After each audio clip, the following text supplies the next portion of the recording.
ကိုမျိုးအိုင်ကလေးပြိုမေးပါတယ်ကော်ပီနဲ့ကိုပိုင်တန်စီအားထုတ်မှုကအတူတူပဲလို့ကိုလေးပြောခဲ့ဘူးတဲ့အဲ့ဒီပုံမှာကိုလေးဖြူရဲ့ခံယူချက်ကသဘောထားကဘလို့ကိန်းအောင်နေလို့ပါလဲလို့မေးပါတယ်假心在飞不来不谁难你心内间ကိုလေးရဖြစ်ပါတယ်အဲ့ဒါပတ်သက်ပြီးတဲ့ကျွန်တော်ပြောချင်တာကတော့ကိုယ့်ရဲ့ concept နဲ့ပဲဆိုင်ပါတယ်တဲ့ကိုယ့်ရဲ့မူဝါဒကိုယ့်ရဲ့တာဝန်ယူမှုပေါ့ဗျာတဲ့တခြင်းတစ်ပုဒ်ကို copy ဖြစ်ဖြစ်အုံကျူပဲဖြစ်ဖြစ်ကိုဘလောက်တာဝန်ယူမလဲ individual site နဲ့ပဲဆိုင်ပါတယ်လို့ဖြေပါတယ်ကိုကပေါ့ပါလေးပဲအုံကျူဆိုတာကပိုလွယ်တယ်လေလို့ copy လောက်တာတော့တတ်တာတယ်လေအဲ့ဒါမျိုးပြောတာမျိုးကတော့မမှန်ဘူးလို့သူကအဓိကပြောချင်ပါတယ်တဲ့အုံကျူနဲ့ copy ဆိုတာအားထုတ်မှုချင်းကအတူတူပါပဲတဲ့ဒါပေမဲ့ပြန်စဉ်းစားကြည့်ရင်လူတစ်ယောက်ချင်းစီရဲ့အမြင်နဲ့ပဲဆိုင်ပါတယ်ကိုကပေါ့ပါလို့ပဲတတ်မှတ်လိုက်ရင်လဲပေါ့ပါဖြစ်သွားတာပေါ့ဗျာဒါပေမဲ့ရတဲ့အဖြေချင်းကမတူပါဘူးအုံကျူပဲဖြစ်ဖြစ် copy ပဲဖြစ်ဖြစ်စူးစမ်းရင်စူးစမ်းတယ်လို့ဖြစ်လာမှာပဲအဲ့ဒါကြောင့်အဲ့ဒီတုန်းကပြောတဲ့အဓိပ္ပာယ်ကစူးစမ်းမှုသာအဓိကပါလို့ဆိုလိုချင်တာပါ看见没看到这样面来爱上你呀ကျွန်တော်မြန်မာနိုင်ငံရဲ့ဂီတရည်စည်းကြောင်းမှာနှစ်ကာလရှေ့ကြာစွာဆယ်စုနှစ်ပေါင်းများစွာဆွေးနွေးညှင်းခုန်လာရတဲ့ copy နဲ့အုံကျူညှင်းခုန်မှုတွေအကြောင်းဖြစ်ပါတယ်ဒီကြောင်းကိုကျွန်တော်ဘယ်လိုစဉ်းစားမိတယ်လဲဆိုတော့ကိုမျိုးအန်ရေးခဲ့တဲ့အင်တာဗျူးကနေတစ်ဆင့်မြစ်ဖျားခံလာတာဖြစ်ပါတယ်ဒါအဲ့စာအုပ်ကကျွန်တော်လက်ထဲမှာရှိပါတယ်21ရာစုကြေတာယာများဆိုတဲ့ဂီတကြေတာများဆိုစာအုပ်ဖြစ်ပါတယ်ဒီစာအုပ်မှာကိုမျိုးအန်ကတကယ်မြန်မာပြည်ဂီတရည်စည်းကြောင်းမှာချန်လက်ထားလို့မရတဲ့တကယ်ဂန်ဝင်တွေ the greatest ဆိုတဲ့ပုံကိုယ်တွေကိုအင်တာဗျူးထားဖြစ်ပါတယ်ဒီထဲမှာဆိုရင်တရောဥတင်ကြီးစလိုင်းဇာလျံကိုနေဝင်းတို့လိုဂန်ဝင်တွေကစလို့ထူအိမ်တင်အလဲမမော်ဇော်လက်ဂျေးမီစန်းစန်းခန့်လိုက်တို့အထိအင်တာဗျူးခဲ့တာဖြစ်ပါတယ်ဒီစာအုပ်ကတကယ်ဂီတကိုစိတ်ဝင်စားတဲ့သူတွေအတွက်ဆိုရင်တော့အရန်တန်ဖိုးမဖြတ်နိုင်တဲ့စာအုပ်တို့ဖြစ်ပါတယ်ကျွန်တော်အတွက်လည်းဒါဒီစာအုပ်ဖတ်ပြီးချိန်မှာ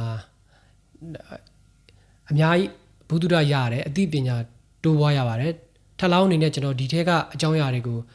ကျွန်တော်မိတ်ဆွေတွေကိုလည်းပြန်လည်မျှဝေခြင်းနဲ့စိတ်ဆန္ဒလည်းရှိတဲ့အတွက်အခုလို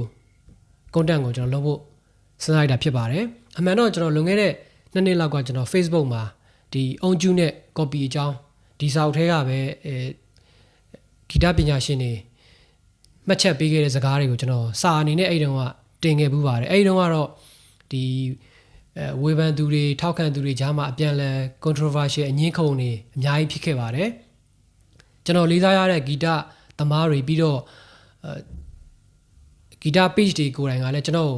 page ရဲ့ admin တွေကလည်းကျွန်တော်ကိုလာပြီးတော့ comment ရေးကြတာရှိပါတယ်ဒီအချိန်မှာဒီအကြောင်းက copy အကြောင်းကဆွေးနွေးဖို့လိုသေးလားဆိုတော့မှတ်ချက်တွေလည်းအများကြီးကျွန်တော်မြင်ရပါတယ်အဲ့တုန်းကကျွန်တော်ဘာမှမတုံ့ပြန်ဖြစ်ပါဘူးကျွန်တော်တယောက်တည်းရဲ့ဒီ personally အမြင်ကိုပြောမယ်ဆိုတော့ကျွန်တော်ကဒီအုံကျူးတွေကိုဘယ်နောက်ပိုင်းမှာဆွေးမြဲအများကြီးနားထောင်ပြပါတယ်ဒါပေမဲ့ကျွန်တော်ဒီတတိပုဂ္ဂလအမြင်ကတော့copy ဆိုတော့အလကားပါဘာညာအဲ့လိုပြောဖို့အထိတော့အဲ့လိုစကားမျိုးကျွန်တော်အရေးသားတွေကျွန်တော်စိတ်ထဲကနေကျွန်တော်ပြောစကားရနေဘယ်တော့မှမြင်ရဖို့မရှိပါဘူးကျွန်တော်ကိုယ်တိုင်ကကျွန်တော်ကိုယ်တိုင်မဟုတ်ဘူးဒီနိုင်ငံမှာဂီတကိုစိတ်ဝင်စားတယ်ဆိုတော့ကျွန်တော်တို့အသက်ပိုင်းခြားပေါ့ဗျာ2000ခုနှစ်အရင်ကတည်းက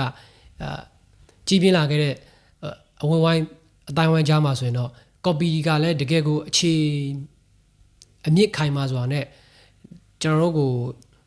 ပတ်သက်ဆက်နွယ်ခဲ့တာကိုကျွန်တော်တွေ့ရမှာပါပြီးတော့ကျွန်တော်ကိုယ်လက်ရှိခေတ်အထိဘလောက်ပဲတိုးတက်လာတဲ့ upgrade လုပ်လာတဲ့ဖြစ်ဖြစ်ကျွန်တော်တို့ copy သချင်းတွေနဲ့ကင်းနိုင်ဆိုတာမရှိသေးပါဘူးကျွန်တော်တယောက်တည်းအမြင်ကတော့ဒီ copy အုံကျူးကိစ္စကညှင်းခုံရမယ့်ကိစ္စတယောက်အပြန်လည်ဖောင်းထုနေရမယ့်ကိစ္စမဟုတ်ဘူးလို့ထင်ပါတယ်ကျွန်တော်တို့နိုင်ငံရဲ့ဂီတဖြတ်သန်းမှုမှာချမ်းလက်မထားတဲ့အချိုးအကွေ့တစ်ခုမှတ်တမ်းမှတ်ရတစ်ခုအနေနဲ့ကျွန်တော်မြင်ပါတယ်ပြီးတော့ဂီတသမားတွေအတွက်ဆိုရင်လည်းဒါတစ်ချိန်လုံးကတကယ်အင်တာနက်မထွန်းကားခင်music education ဆိုတာကိုဒီနိုင်ငံမှာခြေမြင့်သင်ကြားခွင့်မရသေးတဲ့အချိန်မျိုးမှာသူတို့ဒါ practice လုပ်เสียသင်ရိုးတစ်ခုလိုပဲကျွန်တော်ကမြင်ပါတယ်ဒါပေမဲ့တစ်ဖက်ကကြည့်မယ်ဆိုရင်တော့ဒီ mobile ကွင်းနဲ့ပြန်လဲချိန်စကြည့်မယ်ဆိုရင်တော့ဒါက ဒါညာနာချိုးဖောက်မှုဖြစ်တယ်အမှုပညာအရာသူတစ်ပါးရဲ့ပစ္စည်းကိုခိုးယူမှုဖြစ်တယ်ဆိုတော့ဒီခေတ်မှာလုံးဝမလုပ်သင့်တော့ဘူးဆိုတာမျိုးတော့ကျွန်တော်ကထောက်ခံတဲ့ဘက်ကအခိုင်အမာရှိပါတယ်ဆိုတော့ကျွန်တော်ကိုယ်တိုင်လည်းအရင်တော့ကျွန်တော်ကြိုက်ခဲ့တဲ့ copy အခွေတွေ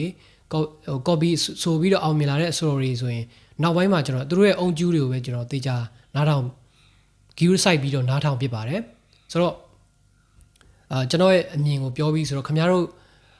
ဘယ်လို copy ကိုဘယ်လိုမြင်တယ်ဘယ်လိုခံစားခဲ့ရဆိုတော့ကျွန်တော်မှတ်ချက်ပေးသွားလို့ရပါတယ်ဆိုတော့အဲ့တော့ကျွန်တော်ဒီစာအုပ်ထဲကကျွန်တော်လေးစားအားကြရတဲ့ဂီတပညာရှင်တွေသုံးသက်ဆွေးနွေးခဲ့တဲ့ဒီ copy အကြောင်းကိုကျွန်တော်ခင်ဗျားတို့အနေချင်းဖောက်တယ်ချခြင်းပါတယ်အရင်နောက်တစ်ယောက်ကတော့ကိုလေးဖြူပါကိုလေးဖြူကလည်း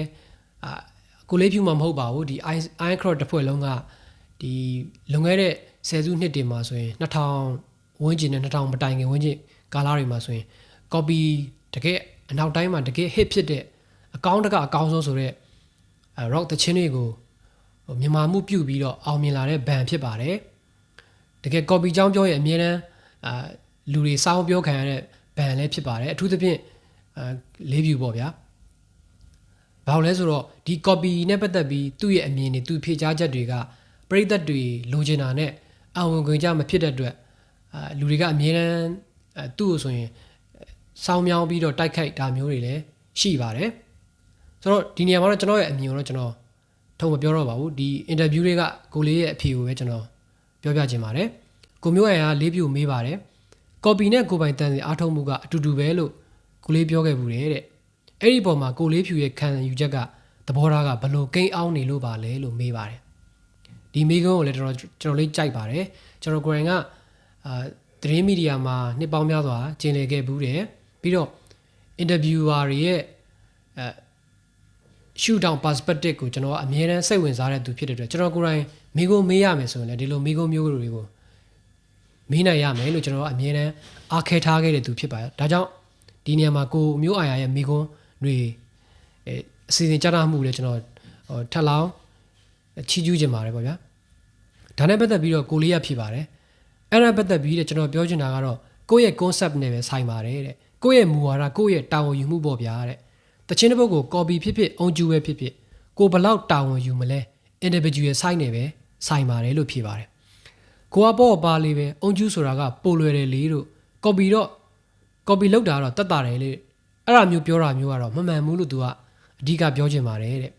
အုံကျူနဲ့ copy ဆိုတာအားထုတ်မှုချင်းကအတူတူပါပဲတဲ့ဒါပေမဲ့ပြန်စဉ်းစားကြည့်ရင်လူတစ်ယောက်ချင်းစီအမြင်နဲ့ပဲဆိုင်ပါတယ်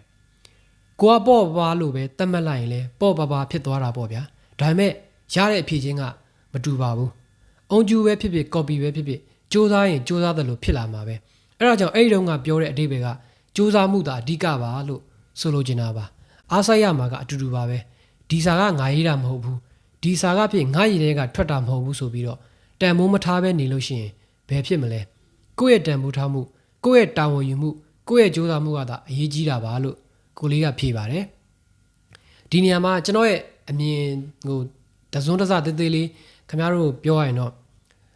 ဒီအဖြေကဒီနေ့ခေတ်မှာဆိုရင်တော့နည်းနည်းလေး controversy နည်းနည်းလေးမဟုတ်ဘူးတော်တော်လေး controversy ဖြစ်စေရလူတွေလက်မခံနိုင်တာဖြစ်ပါတယ်ဒါပေမဲ့သူတို့ဖြတ်သန်းလာခဲ့တဲ့တမိုင်းကြောင့်အဲ့ဒီခေတ်အခြေအနေနောက်ခံ background ကိုကျွန်တော်တို့ကထည့်သွင်းစဉ်းစားဖို့လိုမယ်လို့ထင်ပါတယ်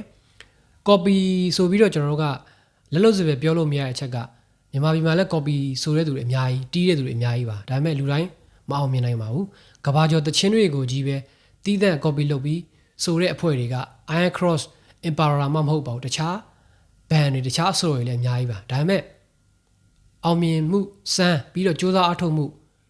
ပြီးတော့ပင်ကိုအမှုပညာတည်ခံယူချက်ကတော့တယောက်မကွဲပြားပါတယ်အဲ့ဒီလိုမတူညီမှုအပေါ်မှာအခြေခံပြီးတော့ပဲ